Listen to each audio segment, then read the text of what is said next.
اب حضور صلی اللہ علیہ وسلم نے تو ان کو نہیں سکھایا تھا کہ تو جا کے ایسا کرنا، قدرتی مزاج ایسا بنا دیا تھا۔ ایک اور موقع ہے مدینے پاک میں، جنگی قیدی اور جگہ سے اسی طرح سے آئے، ایک صحابی ایک اور آدمی کو جنگی قیدی کو کافر میں گھر لے گیا، بیوی کہنے لگی کہ ایک ہی آدمی کا کھانا ہے بس، انہوں نے کہا اس کو دے دو۔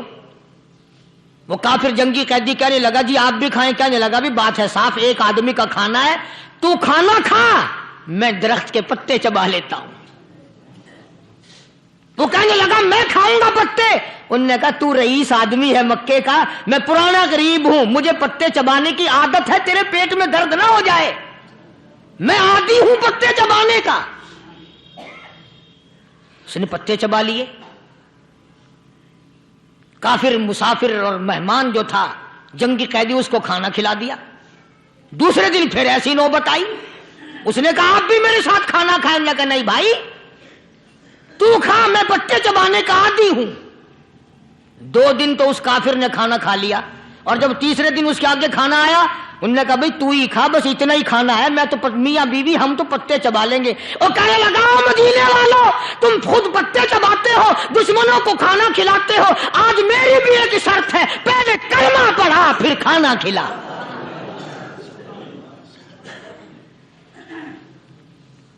آج میری بھی ایک شرط ہے۔ 2 دن کے عمل نے کفر کو مٹا دیا، اسلام چمک گیا۔ 2 دن کے عمل نے، میرا تیرا 60 سال کا عمل ہے، کبھی کسی کافر کو مسلمان بنایا؟ الٹے ہی کام، ہر غلط، ہر معاملہ الٹا ہی ہے، ہر آدمی بیزار ہوتا ہے، یار دین تو کچھ نہیں، یار اسلام کچھ نہیں، یارو ایمان کچھ نہیں۔ اسی کو قرآن کریم نے للکار کے آواز دے کے فرما دیا لوگوں ایسی گڑبڑ نہ کرو ورنہ میں وہ خدا ہوں، فَأَخَذَتْكُمُ الصَّاعِقَةُ وَأَنْتُمْ تَنْظُرُونَ۔ جبریل امین نے ایک چیخ ماری، ساری قوم کے جگر پھٹ گئے، میں وہ خدا ہوں، لا ترکضوا وارجعوا إلى ما أترفتم فيه ومساكنكم لعلكم تسألون۔ لوگ مکان چھوڑ کے بھاگتے ہیں، ماحول چھوڑ کر بھاگتے ہیں، معاشرہ چھوڑ کر کے بھاگتے ہیں، خدا کہتا آؤ جن مکانوں پہ تمہیں ناز تھا وہ یہ کھڑے بھاگ کر رہے ہو۔ اسی کو قرآن کریم کہتا ہے ان الذین قالوا ربنا اللہ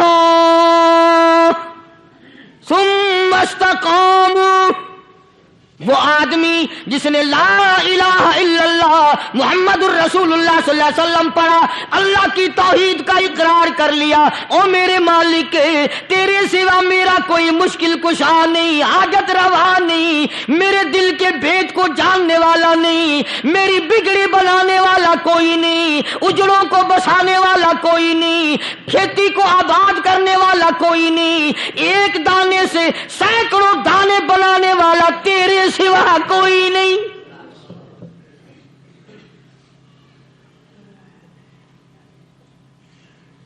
کھیتوں میں جاؤ، کبھی یہ تو سوچو کہ دنیا میں حکومتوں نے کتنے مل لگا رکھے ہیں، چینی کے، شکر کے کتنے مل ہیں، کتنے ڈیپو ہیں، پھر بھی قلت ہو جاتی ہے۔ اور یہ اللہ میاں نے کتنا میٹھا کیلے میں، سنترے میں، مالٹے میں، انگور میں، سیب میں، کبھی یہ بھی سنا کہ اللہ میاں کا شوگر مل فلاں علاقے میں لگا ہوا ہے؟ کبھی یہ تو دیکھو کہ یہ قدرت کاملہ کے سوا اور کون پیدا کر رہا ہے؟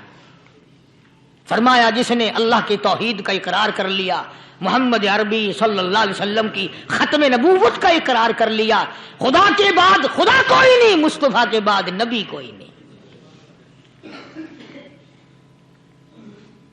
پھر قرآن نے شرط لگائی ثم استقاموا، پھر اس پر جمع رہے، ڈٹا رہے، یوں نہیں کہ کبھی ادھر لڑک گیا کبھی ادھر لڑک گیا۔ لوگ تو بدل جاتے ہیں، لوگوں کا کیا ہے؟ پچھلے سال کی بات ہے، یہیں مغرب کی نماز کے بعد گرمی کے موسم میں یہاں بیٹھا ہوا تھا باہر، آگے شہر کے وہ آدمی، وہ کہنے لگے جی ایک کام آئے ہیں۔ میں نے کہا کیا؟ کہ 25,000 روپے چوری ہو گیا ہمارا، بتاؤ ہمیں۔ میں نے کہا بھی مجھے کیا پتا؟ انہوں نے کہا نہیں سارا شہر کہتا ہے کہ قاری نہیں بتا دیتا ہے۔ میں نے کہا اچھا یہ یوں نہیں جانے کا۔ میں نے کہا پھر آدھے لوں گا۔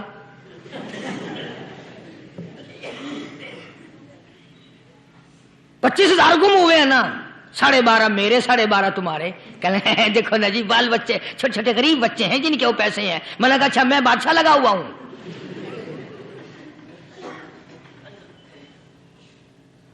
انہوں نے کہا جی سودا مہنگا۔ میں نے کہا پھر کہیں اور چلے جاؤ۔ جتنا میں نے سمجھایا نہیں ماننا کہ اگر ہمیں یوں پتہ چل جائے مولویوں کو ولیوں کو تو پھر یہ لاکھوں کروڑوں پولیس والے رکھنے کی ضرورت ہے بھلا؟ اتنی بڑی فوج کا رکھ کر کیا کریں گے ہم؟ اربوں روپیہ فوج کا خرچہ ہے، 2 ولی، ایک ولی کو اس بارڈر پہ بٹھا دیں گے، ایک ولی کو اس بارڈر پہ بٹھا دیں گے، پھر ہم بڑھانا دیں گے اولیاء کرام رجمت۔ ذہنیت مری گئی، سمجھ نہیں پاتے، دین کے قریب نہیں آتے لوگ، سمجھتے نہیں۔ فرمایا ثم استقاموا تتنزل علیہم الملائکۃ الا تخافوا ولا تحزنوا وابشروا بالجنہ التی کنتم توعدون۔ قرآن کہتا ہے ادھر ولی کی موت آتی ہے، ایسا آدمی جو اپنے کلمے پہ جمع رہے، شرک و بدعت کی لعنت سے بچے، کفر و نفاق سے بچے۔ ادھر موت آتی ہے، ادھر فرشتے کہتے ہیں گھبرانا، غم نہ کر، بہشت کے دروازے تیرے لیے سارے کھلے ہوئے۔ وَلَكُمْ فِيهَا مَا تَشْتَهِي أَنفُسُكُمْ وَلَكُمْ فِيهَا مَا تَدَّعُونَ۔ فرمایا ہم تمہاری ہر اس تمنا کو پورا کریں گے، ہر اس آرزو کو پورا کریں گے، جو مانگو گے وہی ملے گا، جو کہو گے وہی دیا جائے گا۔ نحن اولیاؤکم فی الحیات الدنیا وفی الآخرہ، ہم دنیا میں بھی تمہارے کارساز ہیں، ہم آخرت میں بھی تمہارے کارساز ہیں، ہم دنیا میں بھی تمہارے دوست ہیں، آخرت میں بھی تمہارے دوست ہیں، اور خدا کے یہاں وہ انعام ملے گا۔ اللہ غنی، رائی کے دانے کے برابر نیکی کی ہوگی، جب پہاڑوں کے برابر ثواب ملے گا تو آدمی حیران ہوگا، یا اللہ تیرے جیسا بینک تو کسی کا بھی نہیں۔ رائی کا دانہ لے کر پہاڑ واپس کر دیا، مالک نے نجات کا ذریعہ بنا دیا۔ فرمایا نزلا من غفور رحیم، یہ مہمانی ہے پروردگار عالم کی طرف سے۔ قرآن اعلان کر کر کے کہتا وبالاسحار ہم یستغفرون۔ اللہ پاک فرماتے ہیں میرے بندوں کی نشانی یہ ہے کہ وہ آخری رات میں بڑے ویلے سحری کے وقت اٹھ کر استغفار کرتے ہیں، اللہ کے حضور میں معافی مانگتے ہیں، روتے ہیں، عاجزی کرتے ہیں۔ کہتا کہ ایک تڑپ سی دل میں امنگتی ہے، ایک درد جگر میں ہوتا ہے، ایک تڑپ سی دل میں امنگتی ہے، ایک درد جگر میں ہوتا ہے، ہم رات کو رویا کرتے ہیں جب سارا عالم سوتا ہے۔ سب لوگ سوئے ہوئے ہوں اور اللہ کا دروازہ کھٹکھٹا، اندھیرے میں مالک کائنات کے سامنے جھولی پھیلا، اپنی بگڑی کا سوال کر، اپنی مشکلات اس مالک کے سامنے پیش کر جو سارے جہان کا خالق و مالک ہے۔ عقیدہ بھی بناؤ، اعمال بھی بدلو، مزاج بدلو، طبیعتوں میں انقلاب لاؤ، اور لوگوں ان گھروں کو مسلمانوں والے گھر بناؤ۔ تم برا مان کے جاؤ یا بھلا مان کے جاؤ، میں اپنے عقیدے کی بات کو چھپاتا نہیں۔ جس گھر میں کوئی مرد عورت قرآن کے کھولنے والا نہیں، میں اس گھر کو مسلمان کا گھر نہیں کہتا، وہ چوڑے اور کراڑ اور سکھ کا گھر ہے۔ تمہیں یہ سکھایا کس نے ہے کہ مرنے کے بعد قرآن پڑھا جاتا ہے اور ساری زندگی میں نہیں پڑھا جاتا؟ یہ قرآن مردوں کے لیے تھوڑی آیا، یہ زندوں کے لیے آیا ہے۔ حدیث پاک میں آتا ہے، حضور کریم سب کہہ دو صلی اللہ علیہ وسلم نے فرمایا، عیسیٰ علیہ السلام ایک قبرستان سے گزرے، گورستان سے گزرے تو ایک قبر کو دیکھا، وہ نبی ایسا تھا، اس کے معجزات ایسے تھے، قبر میں دیکھا تو ایک بڑھیا جل رہی ہے، سڑ رہی ہے، تباہ ہو رہی ہے، رو رہی ہے۔ تو عیسیٰ علیہ السلام پناہ کر کے وہاں سے گزر گئے۔ چند دنوں کے بعد جو اسی قبر کے پاس سے گزرے تو عیسیٰ علیہ السلام کو دھیان آیا کہ اس قبر میں ایک بڑھیا بڑی عذاب بھگت رہی تھی، مگر اس دن جو دیکھا وہ تو عیش میں بیٹھی ہے، تخت میں بیٹھی آرام کر رہی ہے۔ سیدنا عیسیٰ علیہ السلام نے اللہ پاک سے سوال کر دیا، الہی مرنے کے بعد تو آدمی کوئی نیکی بھی نہیں کر سکتا، اس نے کیا کر لیا جو اس کا سارا نظام بدل گیا؟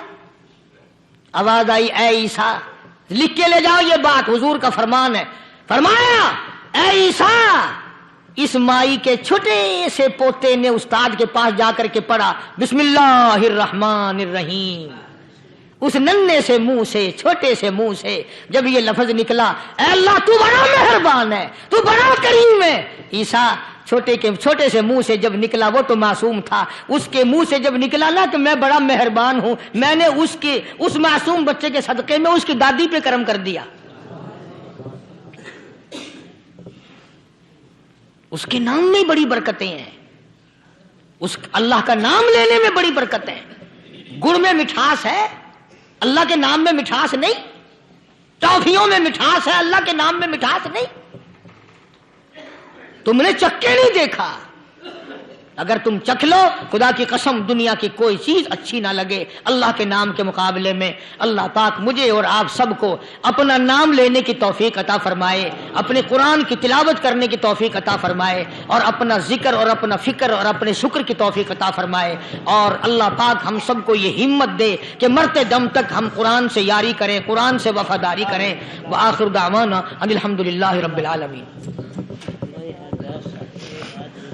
پچھلے جمعے کی بڑی شاندار کیسٹ جو آپ لوگ خود سن کے گئے تھے، اور بھی سب کیسٹیں ہیں، بڑی اعلیٰ درجے کی اولیاء کرام کی جو بھی بیمار ہے یا اللہ سب کے دکھوں کو دور فرما دے، یا اللہ اپنے محبوب صلی اللہ علیہ وسلم کے صدقے میں سب کی تکلیفوں کو دور فرما، سب کی پریشانیوں کو دور فرما، سب کی نیک تمناؤں کو پورا فرما۔ یہ جتنے مرد عورت آئے بیٹھے ہیں یا اللہ ان کو قدم قدم پہ نیکیاں اور قبولیت عطا فرما، یا اللہ سب کے کاروبار میں، سب کی فصل میں برکت عطا فرما، یا اللہ سب کی نیکیوں کو اتنا بڑھا کہ ہمارے لیے ذریعہ نجات بن جائیں۔ یا اللہ ہم سب کے والدین کی مغفرت فرما۔ میرے حاجی صاحب کے لیے بھی دعا کرو، جس کا یہ سارا بٹا لگایا ہوا، اللہ تعالیٰ اس کی قبر کو جنت کا باغ بنائے۔ میری والدہ کے لیے بھی، سب کے والدین کے لیے دعا کرو، یا اللہ سب کی قبروں کو جنت کا باغ بنائے۔ جس کے عزیز رشتہ دار، اہلیہ، بھائی، بھتیجے، خاندان کے لوگ، وسیب کے لوگ جتنے بھی قبروں میں چلے گئے، یا اللہ سب کی مغفرت فرما، سب کے گناہوں کو معاف فرما، یا اللہ سب کو اعلی علین میں جگہ عطا فرما۔ یا اللہ اس مسجد کے، مدرسے کے جتنے لوگ خدمت گزار ہیں، مال و جان میں برکت عطا فرما، یا اللہ ان کو اتنا دے کہ ان کے گھر بھر دے۔ ہاں کوئی ساتھی بتلا رہے ہیں کوکو کولا کا کوئی ساتھی ہے، جہاں بھی ہے اللہ تبارک و تعالیٰ سے استقامت عطا فرمائے۔ یا اللہ ان سب کو حج بیت اللہ نصیب فرما، سب کو روزے رسول اللہ صلی اللہ علیہ وسلم کی زیارت نصیب فرما، بے اولاد کو اولاد عطا فرما۔ یا اللہ ہم سب کی اولاد کو نیک، صالح اور نمازی بنا، یا اللہ سب کی اولاد کو ہدایت عطا فرما۔ یا اللہ ہم سب کے گھروں کو نماز اور قرآن سے آباد فرما، مرتے وقت کلمے اور ایمان والی دولت عطا فرما۔ یا اللہ ہم سب کی عزت، آبرو، جان، مال اپنی امان اور اپنی حفاظت میں رکھ۔ یا اللہ ساری امت کی مغفرت فرما، سارے پاکستان پہ کرم اور فضل فرما، ساری مخلوق کے ساتھ یا اللہ رحم کا معاملہ فرما۔ یا اللہ ہماری دعاؤں کو نہ دیکھ، ہمارے اعمال کو نہ دیکھ، اپنے محبوب صلی اللہ علیہ وسلم کے صدقے میں تمام دعاؤں کو قبول فرما۔ صلی اللہ علی حبیبہ محمد وعلی آلہ واصحابہ اجمعین برحمتک یا ارحم الراحمین۔